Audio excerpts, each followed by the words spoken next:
and welcome to the Smarter Literacy Podcast from Ascend Smarter Intervention, where our mission is to simplify effective literacy instruction to make teaching literacy easier and more accessible for everyone. We are your hosts, Lindsay and Corey. And in today's quick tip episode, we're going to be sharing a quick tip on how to run summer groups that get results. We recently ran a poll asking what you all wanted to hear about, and far and away, people were interested in hearing about how to start a literacy-based business. So in our last episode, we talked all about that. In that poll, many of you also wanted to hear about how to run summer groups that get results. So today, we wanted to share a suggestion that we've found really effective for summer. So, Lindsay, I know we've discussed this a lot, but I'd love to hear your experience with effective summer lesson programming. Absolutely. Funny enough, summer is actually one of my favorite times of year when it comes to actually working with kids. I just find it so rewarding. So when I was an educator in the public school system, I worked a lot with kids over the summer, and what I mainly focused on were book clubs to work with my students. And the reason for that is because I have found that book clubs are actually a great way to keep kids engaged throughout the summer. When you can work through an interesting story with a student rather than making them feel like they're back in the classroom, you just tend to have a lot more buy-in from the kids. Absolutely. Yeah. And honestly, on top of that, a lot of students are required to read a book over the summer anyway. So you can just use this to your advantage, right? Absolutely. Get a couple of goals hit at one time. Yeah. And of course, the parents are always really happy about that too, because then they don't have to struggle to try and make their child read over the summer. So it's just great. The first step that I always started with was, of course, you need to know your students' needs, right? So sometimes I had already known the student that I was working with because I had been their teacher previously, or I had worked with them, the previous summer. So I already knew if they were like maybe struggling in word recognition or comprehension or both, right? Like I kind of knew what I needed to hit with them. But if I was getting a new student, someone whose parents who had reached out to me and said, we got a recommendation from you from so-and-so, and they asked if I could work with their child, the very first thing I would do with them is do some kind of assessment. It does not have to be a giant formal assessment. In fact, I found a lot of parents did not want to kind of pay you to do a big formal assessment that might take 2 or 3 sessions when they just really kind of want to get started on summer tutoring. So I would do something like a placement screener of some sort to really figure out, okay, what does this student need? Are they word recognition? Are they comprehension? Where are those needs?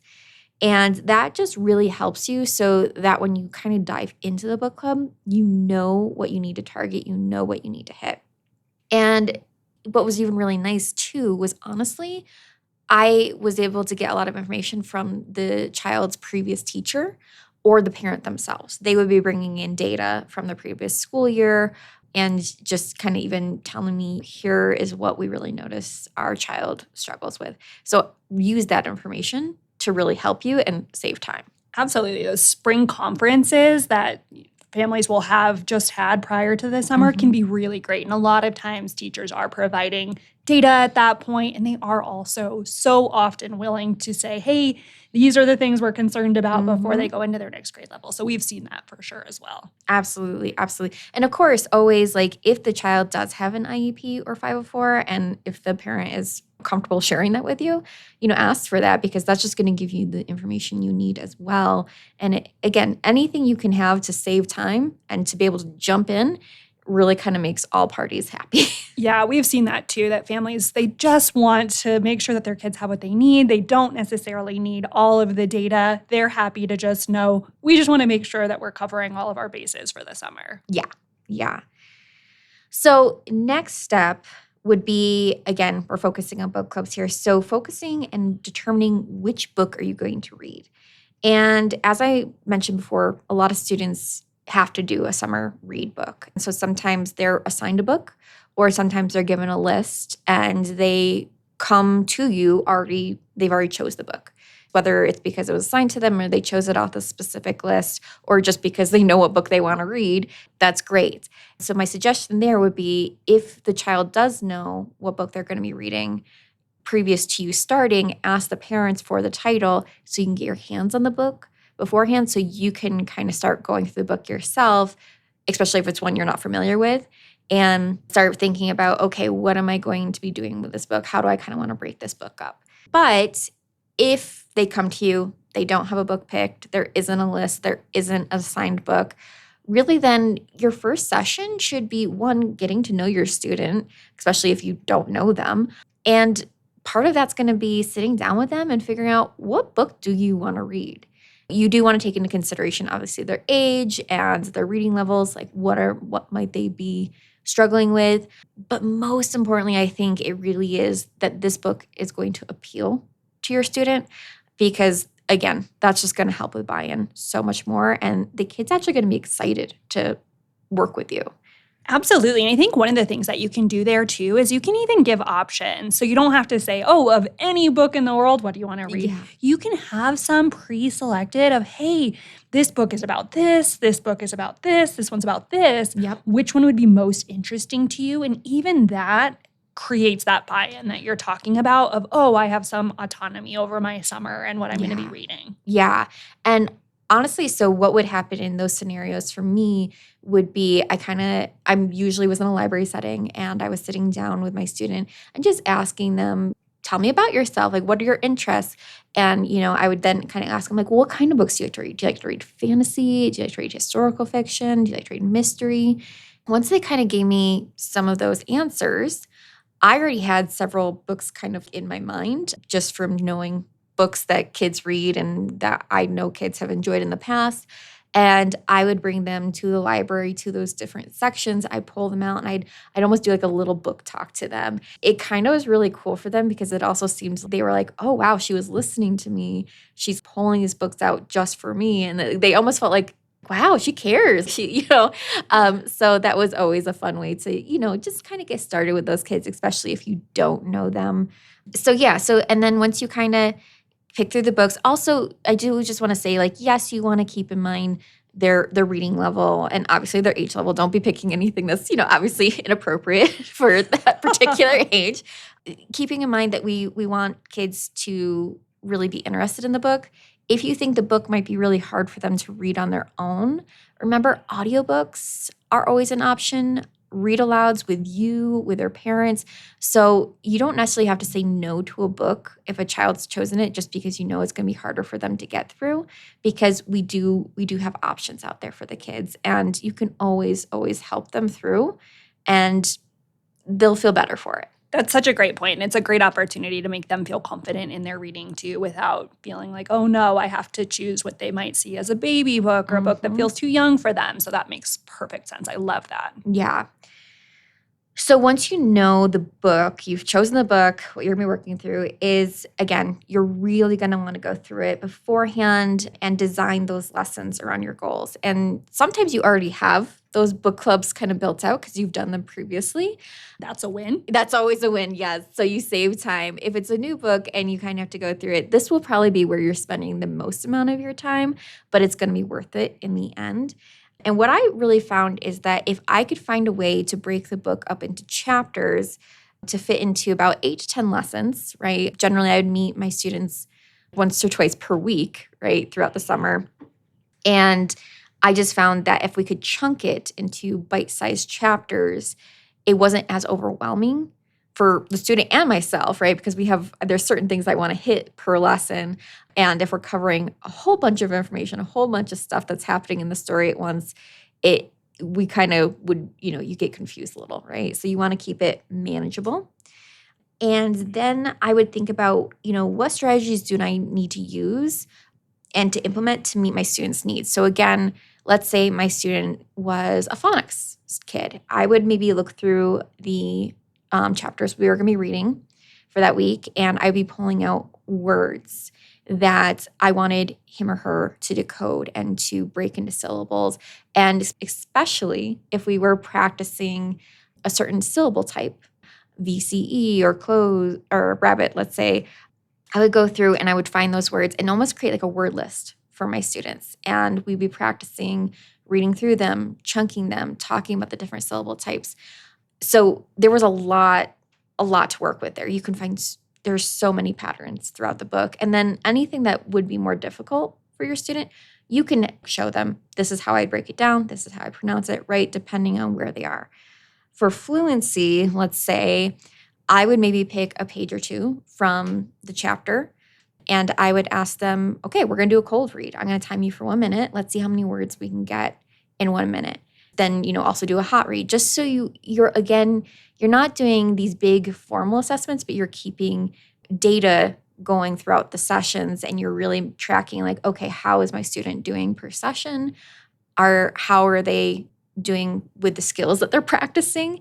Are they practicing what I've previously taught them? So that would be the fluency. Comprehension would be more of, if I knew comprehension was an issue, I would know, okay, we're going to practice the annotating, right? We're going to be practicing looking for the important information in this chapter or these chapters. And I would have comprehension questions ready to go. So when we finish those chapters and we're going back through and I'm kind of checking the comprehension, I already have written those comprehension questions out. And the questions range from direct recall, sequencing, main idea, inferencing, and predicting, right? So you're really having and helping the student to dive deep into that book. Absolutely. I love that flow. So I also really just feel like the beauty of book clubs is that you can really make it your own and just expand where you need to help your student. You can really use that book as the framework to drive that instruction. And it becomes a really fun experience for you and for your student. You can also think of, as you're working with your student and they're writing, right? Even if it's writing sentences or a whole paragraph, they can build off what they've already learned, what they already know, and what are their thoughts? Like, what are they thinking is going to happen next?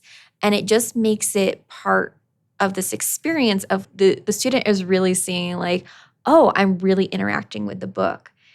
Again, that book ideally appeals to your student. So they're making those connections with the characters. They're thinking more deeply about the students or about the story, excuse me. We've talked about this before, Corey, that sometimes when we teach our kids literacy strategies, they don't always apply it to real reading or they don't always think of it as real reading. By using these literacy strategies in a real book in summertime when there's not tests and homework, abound for them, they're kind of being like, oh, so this is how I apply these things that my teacher's been teaching me to quote unquote real reading, right? So it's just, I've always found it to be meaningful work, fun work. And I've always had kids feel, and parents too, have commented back that they felt like that their child was engaged to the summer, that they didn't experience like the summer slip, the summer slide, right? And then they kind of go into that next year feeling like, okay, I'm ready. I'm ready. Yeah, absolutely. I love that so much. And I think, again, it just builds so much confidence. One of the things that we've done here over the summer too is sometimes we will, if we've got a group of students, we do have books that we've chosen ahead of time. And so they know and they're excited for the book. And we can also give them the book as part of their summer group. And that's also like a gift that they're getting in addition to the work that they're doing. And so that can just be a nice reminder too of all of the effort that they've put in. So I just love that so much. I think it really digs into that real reading and really feeling confident as a reader as a whole. Yeah, even a student that I was working with last night, she's been doing such great work and we're getting closer and closer to summer. And I told her, I think you're ready for something a little different. I think you're ready for even something longer, I kind of told her. And then I said, what do you think about doing a book club? I told her what we'd be doing and the book that, I was thinking about for her. I gave her two choices between two books and she chose the one that I was ultimately going to choose too. She was so excited because she saw it as a reward. She saw it as like, oh, we get to do this new fun thing. It was just a great feeling to see that. So as she and I are getting ready to kind of transition to summer work and she's going to be out of school here soon, she sounds really excited to do this and I'm excited to do it with her too. Yeah, absolutely. I think they're just so fun. So to summarize, if you are looking at summer groups, just quick strategy here. We want to keep this actionable. And so what we would say based off of your thoughts there is that the first step is to have a quick assessment so that you know what your student needs just to get an idea for, is it word recognition? Is it comprehension? Is it a little bit of both? Mm-hmm. And then the next step would be to determine student interest or make that book selection based, again, off of what they're excited for, where they're at, what skills potentially you want to make sure that you're hitting on. And then the last piece would be putting together those summer lessons using the book as the framework. So again, you're still hitting all 5 core components. You want to make sure that you are using that book to be thinking about, like you said, words. You can think about, all right, how many syllables, how many sounds, what's a word that rhymes? Just using words from the book so that they can see directly how it applies right off the bat. Yeah, absolutely. We hope that this quick tip strategy helps you, and let us know if you decide to run a summer group. And if you do, what you decide to use. If you're looking to build your own book clubs, we have blogs and YouTube videos where we've walked through our own book club process that we'll drop in the show notes. So make sure to check those out too. And if you're looking for done-for-you, ready-to-use book clubs, we have a number of books to choose from in our shop, which we'll also link in the show notes. In our upcoming episodes, we'll be further diving into research-based lesson planning strategies and incorporating the science of reading into your instruction. So make sure to stay tuned.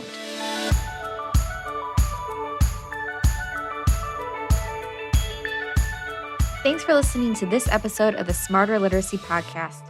Make sure to subscribe for more strategies and insights to make delivering effective literacy instruction easy, or at least easier. And if you found this episode helpful, share it with a friend or leave a rating and review wherever you get your podcasts. It really does help others find the show, and we are beyond grateful for your support. Thanks for listening. Until next time, happy teaching.